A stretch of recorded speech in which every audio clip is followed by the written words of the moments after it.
Hello guys! Welcome back to my content again. I am Lian and nagbabalik ako bilang L Phoenix, new version of my ML name.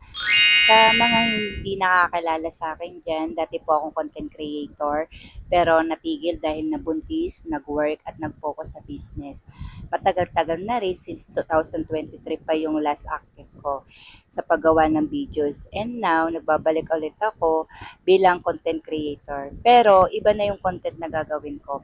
May twist message na rin siya and meron din akong isasalang na videos and I hope na supportahan nyo ako dito guys dahil kakaiba to. So abangan nyo to guys. So sa mga loyal followers ko dyan, kung nandyan pa kayo, just comment sa baba and mamimili ako ng dalawang maswerte na mabibigyan ko ng diamond. Dalawa lang guys kasi ang dami nyo. And sa mga baguhan din, welcome here sa content ko and I hope na masamahan nyo ako at masuportahan nyo rin ako sa pagbabalik ko bilang isang content creator, bilang isang ML content creator again.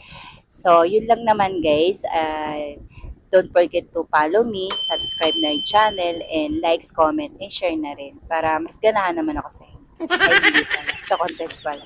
So, yun lang guys. Miss ko na kayo. And andito na ulit ako. And love you all. Mwah! And I don't need no ties, don't want your wedding ring. I'm looking for a guy who's flying, catch feelings. See, I already got a friend, I ain't looking for